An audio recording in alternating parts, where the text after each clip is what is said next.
Utility refers to the satisfaction which we derive from consuming a product. Let us look at what the law states.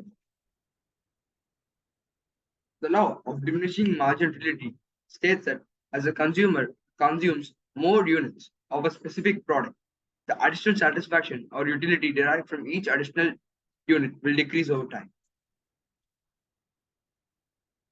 The next topic, that is the importance of this law. This concept is crucial for economists and businessmen to analyze consumer behavior and make informed decisions regarding pricing, production, and resource allocation.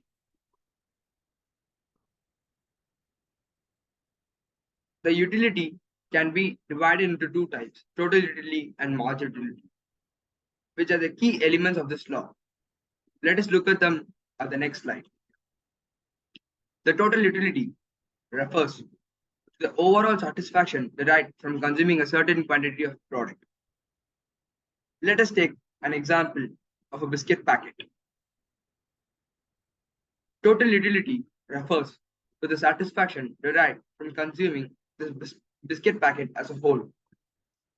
It keeps on increasing and at a max and it becomes saturated and it saturates at a point and then decreases.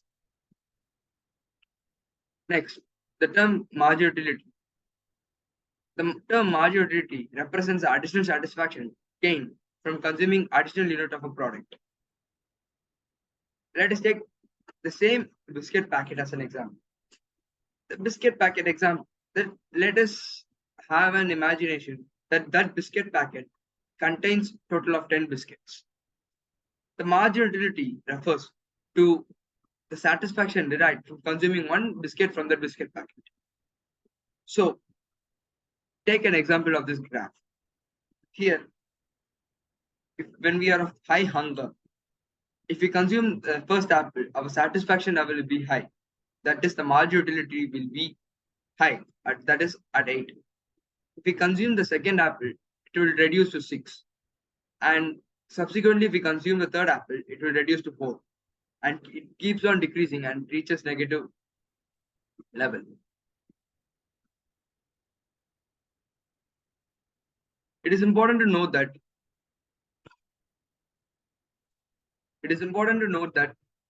the marginal utility will be, when it is 0, the total utility will be high. Let us take illustration for this law. Suppose, let us take a person who's of high thirst. When he consumes the first cup of water or any other drink, the satisfaction level will be high. That is, the total utility and marginal utility will be high. As he consumes the second cup, satisfaction will not be up to the level of satisfaction he derived from consuming the first cup. And as he consumes the third cup, the satisfaction level decreases. That is, the marginal utility decreases. However, the total utility keeps on increasing.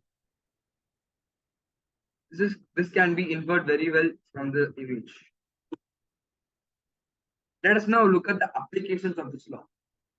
There are 3 main applications for this law, mainly consumer choices, pricing strategies, resource allocation.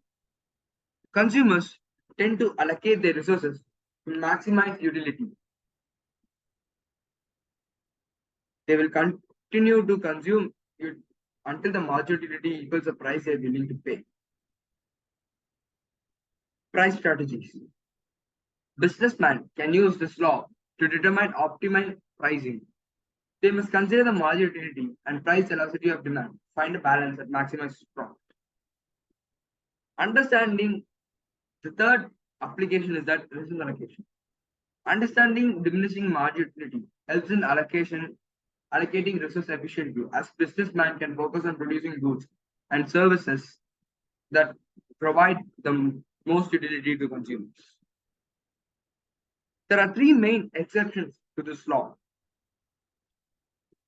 The 3 exceptions are that rare or unique items, addictive goods or substances, and given goods. The first exception, rare or unique items.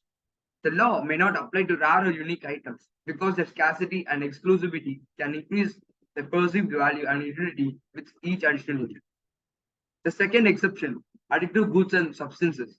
The law may not hold for addictive goods or substances since initial consumption can lead to heightened satisfaction, and subsequent consumption may maintain or even increase the satisfaction due to addictive nature of these items.